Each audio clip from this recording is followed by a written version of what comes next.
Arrêtez tout. On vous a menti. On vous a dit d'être authentique, de montrer votre vulnérabilité. C'est un piège. La vulnérabilité n'est pas une force. C'est un poison social qui invite au mépris. Ce qui va suivre va soit vous transformer en forteresse, soit vous laisser en ruine pour les 10 prochaines années. Le choix n'existe plus. Pensez à cette fois, cette réunion. Vous avez confié une insécurité à un collègue, un moment de doute. Vous pensiez créer un lien. Erreur fatale. Quelques jours. Plus tard, devant tout le monde, il utilise vos propres mots contre vous. Pas une attaque directe, c'est plus subtil. Une pique déguisée en conseil. Une remarque qui expose votre faille sous le couvert de l'humour. Vous sentez le sang quitter votre visage.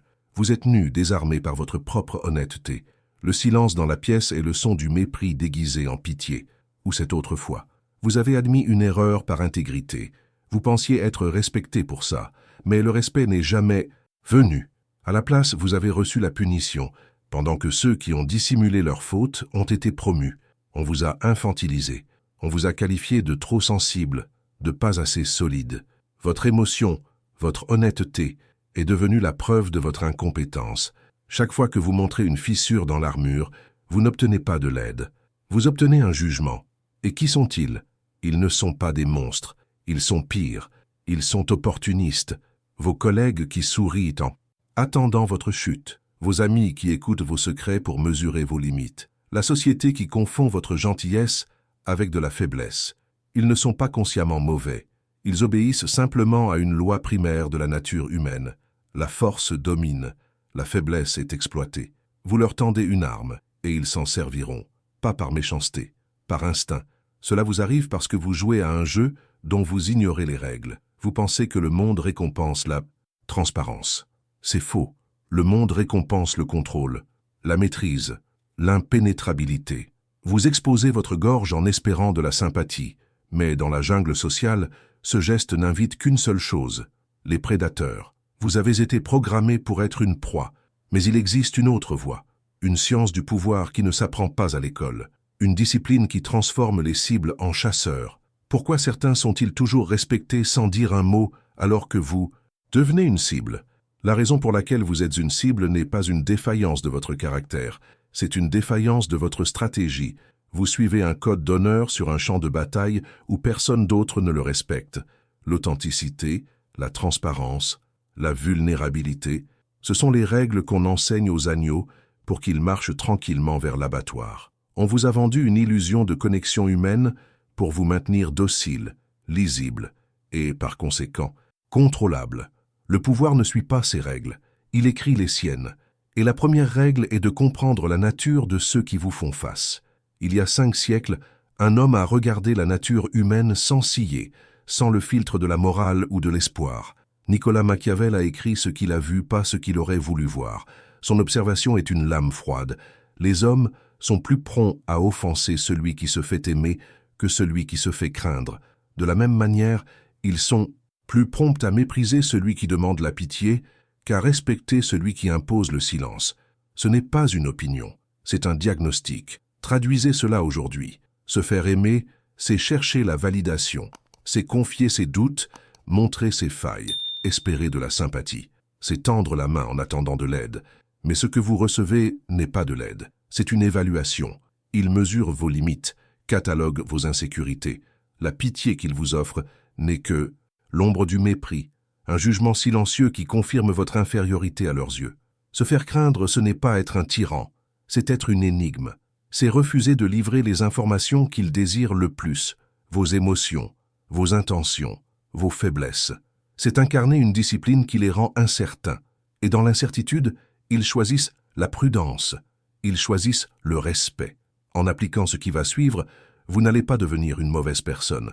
Vous allez cesser d'être une victime.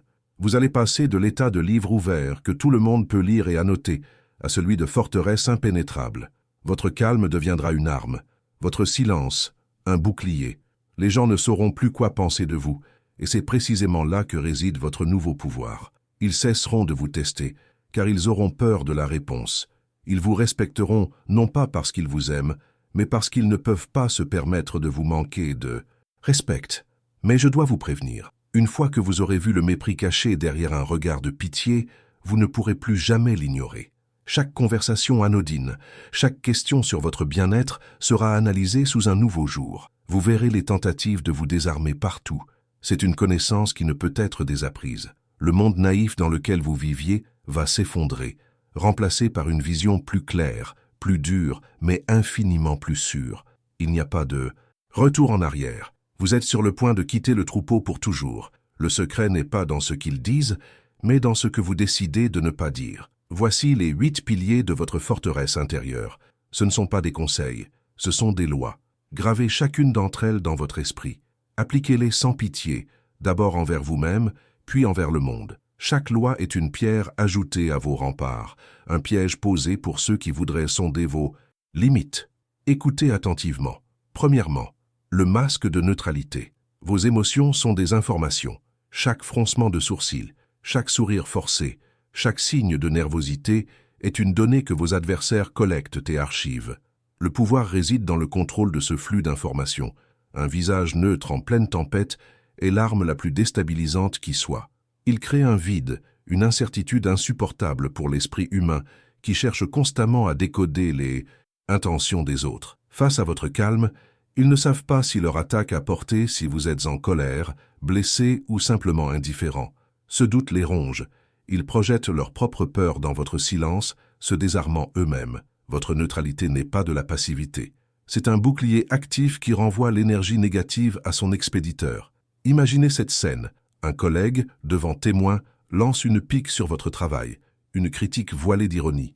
L'ancienne version de « vous aurez rougi » bafouiller une défense ou montrer son irritation. La nouvelle version ne fait rien. Vous le regardez, sans expression. Votre visage est une page blanche. Vous maintenez le contact visuel 2 secondes de trop, un silence qui pèse 1 tonne.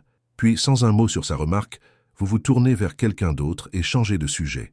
Vous venez de lui signifier que son attaque n'a même pas mérité une réponse. Vous l'avez effacée.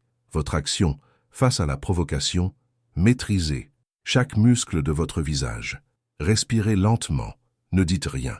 Votre silence est la réponse. Deuxièmement, l'économie de la parole. Plus vous parlez, plus vous augmentez la probabilité de dire quelque chose de stupide, de révéler une information non intentionnelle ou de paraître ordinaire. Le silence, à l'inverse, est intimidant. Il donne une impression de profondeur, de sagesse et de contrôle. Les gens qui parlent peu sont perçus comme plus puissants parce qu'on ne sait jamais ce qu'ils pensent vraiment. Le silence force les autres à combler le vide. Dans leur nervosité, ils parleront, se dévoileront, révéleront leurs stratégies et leurs faiblesses. Vous devenez un collecteur d'informations simplement en vous taisant.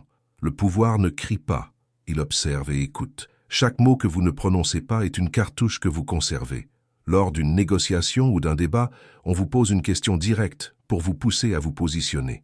Votre entourage attend votre long argumentaire. Au lieu de cela, vous donnez une réponse courte puis vous vous taisez. Le silence qui s'installe met une pression immense sur votre interlocuteur. Il va se sentir obligé de justifier sa propre question, de développer, de se livrer. Il pensait vous mettre sur la défensive, et c'est lui qui finit par se défendre tout seul. Vous n'avez rien fait d'autre que de contrôler le flux de la parole. Votre action, répondez aux questions par d'autres questions. Utilisez des phrases courtes et ouvertes. La phrase « Explique-moi ton raisonnement » est une arme. Troisièmement, le refus de la confession. Vos doutes, vos angoisses, votre fatigue. Ce sont vos fardeaux, pas des sujets de conversation. Ne traitez jamais vos collègues, vos rivaux ou même la plupart de vos amis comme des confidents. Se plaindre est une invitation au mépris. Lorsque vous confiez votre stress, vous ne créez pas un lien de sympathie. Vous envoyez un signal de fragilité. Vous montrez que vous êtes à la limite de vos capacités. Cette information sera utilisée. On vous écartera des projets importants. On vous jugera moins fiable. On vous verra comme un poids. La pitié que vous pourriez recevoir n'est qu'une façade. Derrière, il y a le soulagement de l'autre de ne pas être à votre place et le jugement silencieux de votre incapacité à gérer la pression. La force attire la force. La plainte attire les prédateurs. Vous êtes submergé par un projet. L'ancienne version de vous irait voir un collègue en disant « Je n'en peux plus, je suis complètement débordé ». Vous espérez de l'aide, mais vous recevez un regard condescendant et des conseils inutiles. Votre statut vient de chuter. La nouvelle version de vous gère la pression en silence. Si on vous demande comment ça va, votre réponse est toujours la même. Tout est sous contrôle. Si vous devez déléguer, vous ne le faites pas par faiblesse, mais par stratégie. Votre action, au lieu de dire « je suis surchargé », affirmez « mes priorités actuelles sont X ». Et le projet Z sera traité ensuite. C'est une déclaration de contrôle, pas un appel à l'aide. Quatrièmement, la transmutation de l'erreur. Ne vous excusez jamais platement. Une erreur est un fait, pas une condamnation morale. S'excuser de manière excessive, c'est se soumettre. C'est donner à l'autre le pouvoir de vous pardonner, et donc de vous juger. Vous ne devez jamais donner ce pouvoir. Lorsque vous commettez une erreur, ne la niez pas, mais ne vous flagellez pas non plus. Recadrez-la. Une erreur n'est pas un échec, c'est une collecte de données. C'est une expérience qui a produit un résultat inattendu. En la présentant ainsi, vous restez en position de contrôle. Vous n'êtes pas la victime de l'erreur. Vous êtes l'analyste qui en tire des leçons. Cela montre une maturité et une force de caractère qui inspirent le respect, pas la pitié. Le projet que vous pilotiez a échoué. Les regards se tournent vers vous. Au lieu de dire « je suis désolé, c'est ma faute », vous prenez la parole d'un ton calme et factuel. Vous analysez la situation. Cette approche n'a pas produit les résultats attendus. Cependant, elle nous a fourni des informations cruciales sur ce qui ne fonctionne pas. La prochaine itération intégrera ces données pour garantir le succès. Vous n'avez pas cherché d'excuses, mais vous avez refusé de vous soumettre. Vous avez transformé un échec en un investissement stratégique. Arrêtez-vous un instant, allez dans les commentaires et écrivez cette déclaration, pas pour moi, mais pour vous. Écrivez. Je refuse de me justifier. Cinquièmement, l'armure de la compétence. La meilleure défense contre la critique et le mépris est une excellence indiscutable. Votre travail doit être votre bouclier. Quand votre compétence est si évidente, si irréprochable, les attaques personnelles perdent toute leur force. Elles paraissent ridicules, motivées par la jalousie plutôt que par la réalité. Concentrez votre énergie non pas à vous défendre verbalement, mais à construire une réputation si solide qu'elle parle pour vous. La compétence impose le silence. Elle met fin au débat avant même qu'il ne commence. C'est une forme de pouvoir passif, mais absolu.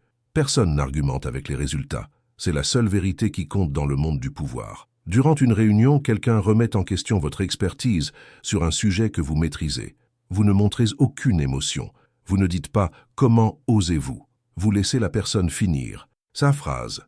Puis, calmement, vous projetez à l'écran les données, les graphiques, les résultats des projets précédents qui prouvent, sans l'ombre d'un doute, votre maîtrise totale. Vous ne faites pas un discours, vous présentez des faits.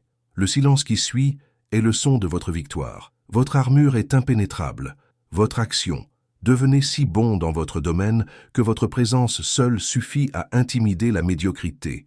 Votre travail est votre meilleure arme. Sixièmement, le principe du miroir. Face à une attaque émotionnelle ou une tentative de déstabilisation, la pire réaction est de répondre sur le même terrain.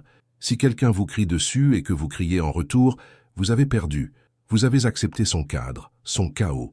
La stratégie supérieure est de devenir un miroir. Ne réagissez pas à l'émotion, décrivez-la. En renvoyant à l'autre une description clinique de son propre comportement, vous le désarmez complètement. Vous le forcez à se regarder de l'extérieur, à prendre conscience de son irrationalité. Vous restez calme, en contrôle, tandis que l'autre se noie dans sa propre colère. C'est une technique de neutralisation psychologique extrêmement puissante. Votre supérieur perd son calme et vous accuse injustement, la voix forte. Au lieu de vous défendre ou de vous énerver, vous le regardez avec une curiosité détachée. Vous attendez qu'il reprenne sa respiration et vous dites, d'un ton parfaitement neutre, « Je constate que ce dossier vous met dans une colère intense. » Cette phrase change toute la dynamique. Vous n'êtes plus l'accusé. Vous êtes l'observateur. Il est maintenant obligé de se justifier non pas sur le fond du dossier, mais sur son propre comportement. Vous avez repris le contrôle. Votre action, face à l'agressivité, utilisez des phrases comme « Je vois que cela te contrarie beaucoup » ou « Tu sembles très passionné par cette question ».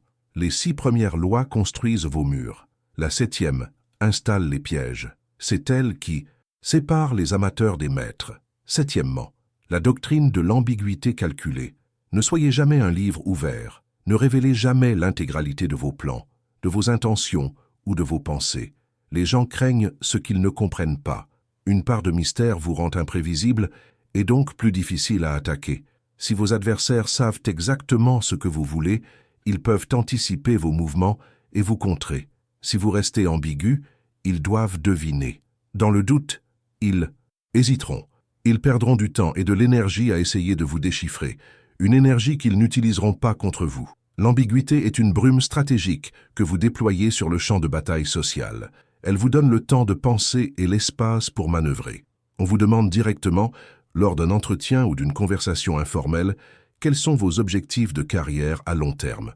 Une réponse transparente vous rend prévisible et potentiellement menaçant, ou au contraire inoffensif. La réponse du maître est vague et intrigante. Vous souriez légèrement et répondez « J'explore plusieurs options fascinantes en ce moment. L'avenir est ouvert. Vous n'avez rien révélé, mais vous avez projeté une image d'ambition et de potentiel. Vous devenez une énigme intéressante, pas une cible facile à cataloguer. Votre action, utilisez des phrases qui ouvrent des possibilités sans jamais en confirmer une seule. « Je vais y réfléchir » est une phrase de pouvoir immense. Huitièmement, la victoire silencieuse. Lorsque vous gagnez, lorsque vous surpassez un rival, lorsque vous avez raison, la tentation est grande de jubiler. C'est une erreur fatale. La jubilation est une démonstration d'ego, et l'ego est une faiblesse. En vous vantant de votre victoire, vous humiliez votre adversaire. Un adversaire humilié n'est pas un adversaire vaincu. C'est un ennemi qui attendra son heure pour se venger. Le vrai pouvoir n'a pas besoin de se montrer. La victoire la plus totale est celle que votre adversaire reconnaît sans que vous ayez besoin de la proclamer. Soyez magnanime en public. Ne dansez jamais sur la tombe de vos rivaux. Votre silence dans la victoire est plus terrifiant que n'importe quelle célébration, car il montre que pour vous, gagner est normal. Ce n'est pas un événement, c'est un standard. Vous obtenez la promotion qu'un collègue convoitait ardemment. Il vient vous féliciter, le visage tendu. Au lieu de savourer votre triomphe, vous adoptez une attitude humble et presque grave. Vous lui dites « Merci, j'espère que nous continuerons à bien travailler ensemble. J'aurai besoin de ton expertise sur plusieurs dossiers. » Vous ne le consolez pas, ce serait condescendant. Vous le réintégrez, vous neutralisez son ressentiment en lui montrant du respect. Vous venez de transformer un ennemi potentiel en un allié prudent, tout en consolidant votre pouvoir. Votre victoire n'est pas la promotion. Votre victoire, c'est de l'avoir gagné sans créer un ennemi pour la vie. C'est ça le jeu à long terme. Vous avez assimilé ces 8 lois, mais comprenez ceci, aucune d'entre elles n'est l'arme ultime. L'arme, c'est l'absence. L'absence de l'ancienne version de vous. Il connaissait vos réactions, vos points de rupture, vos failles. Ils savaient où appuyer pour vous faire saigner. Aujourd'hui, ils appuient dans le vide. Votre silence n'est pas une absence de réponse, c'est le refus de jouer à leur jeu. Votre calme n'est pas de la passivité, c'est un miroir qui leur renvoie leur propre agitation. L'arme véritable, c'est d'être devenu une énigme indéchiffrable. Observez leur visage. La confusion s'installe, leurs pics habituels, leurs tentatives de vous déstabiliser par l'humour ou la critique voilée ne trouvent plus de prise. Elles ricochent sur votre armure de neutralité et tombent au sol, inertes. Un malaise s'installe dans la pièce. Ils se regardent, cherchant une confirmation de ce qu'ils ressentent. Le pouvoir a changé. De quand? Vous n'avez rien dit, rien fait d'agressif. Vous avez simplement cessé d'être la cible qu'ils connaissaient. Votre nouvelle présence redéfinit seule l'équilibre des forces. Et puis, il y a celui-là, l'architecte de votre humiliation passée. Il ne supporte pas ce changement. Votre calme est une insulte à son pouvoir. Il pousse plus fort, devient plus direct, plus maladroit. Sa frustration déborde. Son masque de collègue bienveillant se fissure, révélant la laideur de son besoin de domination. En essayant de vous faire perdre le contrôle, c'est lui qui le perd. Devant tout le monde, il expose sa propre faiblesse, sa propre petitesse. Vous l'avez vaincu sans livrer bataille. Il s'est détruit lui-même contre vos murs. Ceci est la nouvelle réalité. La force ne réside pas dans la réaction, mais dans la maîtrise. Le respect ne se demande pas, il s'impose par la discipline. Retenez ces lois finales. Celui qui ne se justifie pas ne peut être jugé. Celui qui reste calme face à la tempête devient la tempête. Ils vous ont offert la douleur comme un poison. Vous en avez fait une arme. Et maintenant que vous avez ce pouvoir, que ferez-vous de lui? Vous n'êtes plus le même. La personne qui a commencé cette vidéo n'existe plus. Elle a été démantelée pièce par pièce, illusion par illusion. À sa place se dresse une nouvelle architecture, une forteresse. Vos murs ne sont pas faits de pierre, mais de discipline. Vos douves ne sont pas remplies d'eau, mais de silence. Observez-les maintenant. Ceux qui prenaient plaisir à vous sonder, à tester vos limites. Leurs armes, autrefois si efficaces, la pique déguisée, la question intrusive, le compliment empoisonné, glissent sur vous sans laisser de traces. Leur confusion est palpable. Ils vous regardent, essayant de déchiffrer la personne que vous étiez, mais ils ne trouvent qu'un vide contrôlé, une surface polie qui leur renvoie leur propre image. Ils ne savent plus comment vous aborder. Faut-il vous craindre? Vous respecter? Dans le doute, ils choisissent la prudence. Vous n'avez pas gagné une bataille. Vous avez changé la nature même de la guerre. Le pouvoir n'est pas dans ce que vous dites, mais dans tout ce qu'ils imaginent que vous pourriez penser. Vous êtes devenu une énigme, et dans le monde social, une énigme est une forme de royauté. Il n'y a pas de retour en arrière. Cette lucidité est un poison pour la naïveté. Vous ne pourrez plus jamais écouter une conversation de la même manière. Vous verrez les intentions cachées derrière les mots, les évaluations déguisées en sollicitude. Chaque fois que quelqu'un vous dira « détends-toi » ou « ne le prends pas personnellement », vous entendrez la véritable injonction. Redeviens prévisible, redeviens faible. Laisse-moi reprendre le contrôle. Vous avez perdu l'innocence confortable du troupeau, mais vous avez gagné la vision perçante du loup. Le monde n'est pas devenu plus sombre. Vous avez simplement allumé la lumière et voyez désormais les choses telles qu'elles sont. C'est un fardeau, mais c'est aussi votre plus grande force. Cette connaissance est une lame que vous ne pourrez plus jamais rengainer. Avant de partir, faites un dernier pas. Ce n'est pas pour moi, c'est pour vous. C'est un pacte que vous scellez avec votre nouvelle identité. Allez dans les commentaires et écrivez cette phrase, non comme un commentaire, mais comme une déclaration souveraine. Écrivez « Je suis l'architecte de ma forteresse ». Laissez ces mots ancrer la transformation en vous. Chaque fois que le doute tentera de s'infiltrer, chaque fois que l'ancienne habitude de vous justifier refera surface, souvenez-vous de cette déclaration. Vous n'êtes plus un territoire à conquérir. Vous êtes le souverain, le gardien et la loi de votre propre esprit. Le mépris se nourrit de vos réactions. Le respect se construit sur votre retenue. Ils peuvent rire de celui qui parle trop, de celui qui s'énerve, de celui qui se défend maladroitement. Mais ils ne rient jamais de celui qui reste silencieux. Arrêtez tout. On vous a menti. On vous a dit que la vulnérabilité était une force. C'est faux. C'est un poison social qui invite au mépris. Ce qui va suivre est le seul antidote qui existe, inspiré de l'esprit le plus redoutable de l'histoire. Ce savoir va soit vous transformer en forteresse, soit vous laisser en ruine pour les 10 prochaines années. Le choix n'existe plus. Pensez à cette fois, cette réunion. Vous avez confié une insécurité à un collègue, un moment de doute. Vous pensiez créer un lien. Erreur fatale. Quelques jours plus tard, devant tout le monde, il utilise vos propres mots contre vous. Pas une attaque directe. C'est plus subtil. Une pique déguisée en conseil, une remarque qui expose votre faille sous le couvert de l'humour. Vous sentez le sang quitter votre visage. Vous êtes nu, désarmé par votre propre honnêteté. Le silence dans la pièce est le son du mépris déguisé en pitié. Ou cette autre fois, vous avez admis une erreur par intégrité. Vous pensiez être respecté pour ça, mais le respect n'est jamais venu. À la place, vous avez reçu la punition pendant que ceux qui ont dissimulé leurs fautes ont été promus. On vous a infantilisé, on vous a qualifié de trop sensible, de pas assez solide.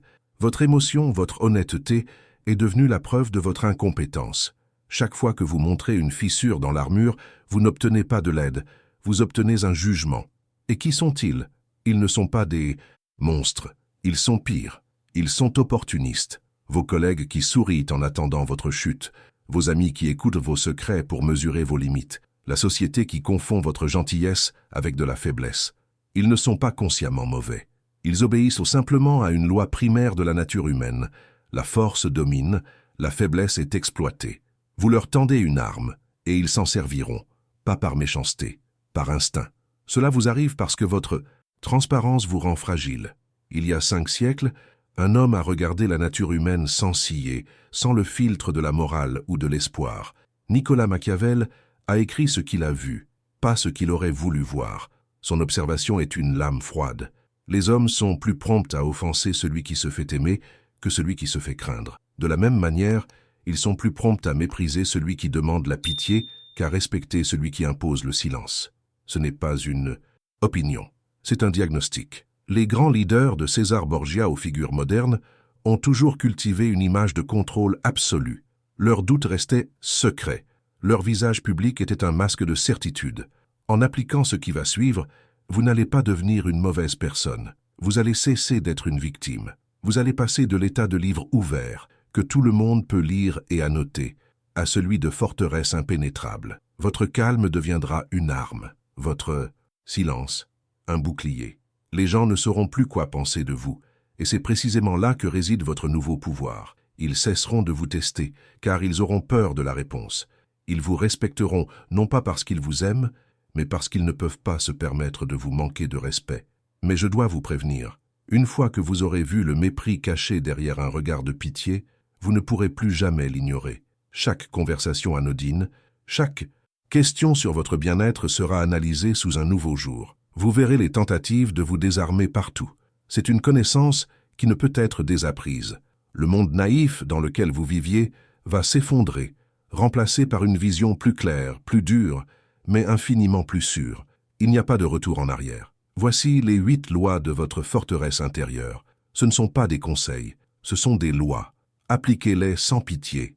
Premièrement, le masque de neutralité. Vos émotions sont des informations. Chaque froncement de sourcil, chaque signe de nervosité est une donnée que vos adversaires collectent. Un visage neutre en pleine tempête est l'arme la plus déstabilisante qui soit. Il crée un vide, une incertitude insupportable. Face à votre calme, ils ne savent pas si leur attaque a porté, si vous êtes en colère, blessé ou simplement indifférent. Ce doute les ronge. Votre neutralité n'est pas de la passivité, c'est un bouclier actif. Imaginez, un collègue fait une remarque passive-agressive. L'ancienne version de vous aurait rougi ou bafouillé une défense. La nouvelle version ne fait rien. Vous le regardez, sans expression. Vous maintenez le contact visuel 2 secondes de trop. Puis, sans un mot, vous changez de sujet. Vous venez de lui signifier que son attaque n'a même pas mérité une réponse. Vous l'avez effacée. Deuxièmement, l'économie de la parole. Plus vous parlez, plus vous risquez de révéler une faille. Le silence est intimidant. Il donne une impression de profondeur et de contrôle. Le silence force les autres à combler le vide. Dans leur nervosité, ils parleront, se dévoileront, révéleront leur stratégie. Vous devenez un collecteur d'informations en vous taisant. On vous demande votre avis sur un sujet sensible. Au lieu d'un long argumentaire, vous donnez une réponse courte, puis vous vous taisez. Le silence met une pression immense sur votre interlocuteur. Il se sentira obligé de justifier sa propre question. Votre action. Se répondez par une phrase courte et ouverte. La phrase « Explique-moi ton raisonnement » est une arme qui renvoie la pression. Arrêtez-vous. Allez dans les commentaires et écrivez cette déclaration pour vous-même. Écrivez « Mon silence est mon bouclier ». Troisièmement, le refus de la confession. Ne traitez jamais vos collègues comme des thérapeutes. Se plaindre de votre stress ou de vos doutes ne génère pas de la sympathie, mais une perception de fragilité. Vous envoyez un signal que vous êtes à la limite de vos capacités. Cette information sera utilisée pour vous écarter des projets importants. La force attire la force. La plainte attire les prédateurs. Vous êtes surchargé. L'ancienne version de vous dirait « Je suis débordé ». La nouvelle version de vous, si on lui demande comment ça va, répond « Tout est sous contrôle ». Si vous devez déléguer, ce n'est pas par faiblesse, mais par stratégie. Au lieu de dire « Je suis surchargé », affirmez « Mes priorités actuelles sont X et Y ». Le projet Z devra attendre. C'est une déclaration de contrôle. Quatrièmement, la transmutation de l'erreur. Ne vous excusez jamais platement. Une erreur est un fait, pas une condamnation. S'excuser de manière excessive, c'est se soumettre. C'est donner à l'autre le pouvoir de vous juger. Lorsque vous commettez une erreur, ne la niez pas, mais ne vous flagellez pas. Recadrez-la. Une erreur n'est pas un échec, c'est une collecte de données. Le projet que vous pilotiez a échoué. Au lieu de dire « Je suis désolé », vous prenez la parole d'un ton calme et factuel. Cette approche n'a pas produit les résultats escomptés. Cependant, elle nous a fourni des informations cruciales pour la prochaine itération. Vous n'avez pas cherché d'excuses. Vous avez refusé de vous soumettre. Après avoir compris cette loi, vous ne prononcerez plus jamais le mot « désolé » de la même manière. Cinquièmement, l'armure de la compétence. La meilleure défense est une excellence indiscutable. Votre travail doit être si irréprochable qu'il devient votre bouclier. La compétence impose le silence. Elle met fin au débat avant même qu'il ne commence. Personne n'argumente avec les résultats. Quelqu'un met en doute votre expertise. Ne montrez aucune émotion. Présentez calmement les faits, les données, les résultats passés qui anéantissent le doute. Le silence qui suit est le son de votre victoire. Votre armure est impénétrable. Commentez maintenant, comme un engagement. Je suis l'architecte de ma réputation. Sixièmement, le principe du miroir. Face à une attaque émotionnelle, la pire réaction est de répondre sur le même terrain. Devenez un miroir. Ne réagissez pas à l'émotion. Décrivez-la. En renvoyant à l'autre une description clinique de son propre comportement, vous le désarmez. Vous le forcez à se regarder de l'extérieur. Quelqu'un élève la voix contre vous. Au lieu de vous défendre, vous le regardez avec une curiosité détachée. Vous attendez une pause et vous dites, d'un ton parfaitement neutre, « Je constate que ce sujet te met très en colère. » Vous n'êtes plus l'accusé. Vous êtes l'observateur, vous avez repris le contrôle. Septièmement, la doctrine de l'ambiguïté calculée. Ne révélez jamais l'intégralité de vos plans. Les gens craignent ce qu'ils ne comprennent pas. Une part de mystère vous rend imprévisible et donc plus difficile à attaquer. L'ambiguïté est une brume stratégique. On vous demande quels sont vos objectifs de carrière. Une réponse transparente vous rend prévisible. La réponse du maître est vague. Vous souriez légèrement et répondez « J'explore plusieurs options fascinantes en ce moment. » Vous n'avez rien révélé, mais vous avez projeté une image d'ambition. Une phrase de pouvoir comme « Je vais y réfléchir » vous donne le temps et l'espace, évitant une réaction à chaud. La huitième loi est celle qui sépare les amateurs des maîtres du pouvoir. C'est la plus difficile à appliquer, mais la plus dévastatrice. Huitièmement, la victoire silencieuse. Lorsque vous gagnez, ne jubilez jamais. La jubilation est une démonstration de faiblesse qui crée des ennemis revanchards. Le vrai pouvoir n'a pas besoin de se vanter. La victoire la plus totale est celle que votre adversaire reconnaît sans que vous ayez besoin de la proclamer. Vous obtenez la promotion qu'un rival convoitait. Il vient vous féliciter, le visage tendu. Au lieu de savourer votre triomphe, vous adoptez une attitude humble. Vous lui dites « Merci, j'espère que nous continuerons à bien travailler ensemble ». Vous ne le consolez pas. Vous neutralisez son ressentiment en lui montrant du respect. Vous venez de transformer un ennemi potentiel en un allié prudent. Vous n'êtes plus le même. Vous n'êtes plus un livre ouvert. Vous êtes une forteresse. Observez-les maintenant. Leurs piques habituelles, leurs questions intrusives glissent sur vous sans laisser de traces. Leur confusion est palpable.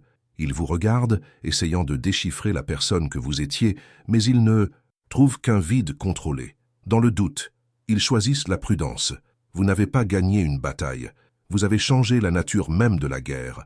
Cette lucidité est irréversible. Vous verrez désormais les intentions cachées derrière les mots. Chaque fois que quelqu'un vous dira « détends-toi », vous entendrez la véritable injonction. Redeviens prévisible, redeviens faible. Vous avez perdu l'innocence, mais vous avez gagné la vision perçante du loup. Faites un dernier pas. Scellez ce pacte avec votre nouvelle identité. Allez dans les commentaires et déclarez « Ma vulnérabilité est une arme que je contrôle ». N'oubliez jamais, dans la jungle sociale, la brebis qui expose sa gorge ne reçoit jamais la pitié du loup. Elle ne reçoit que ses crocs. Soyez le loup.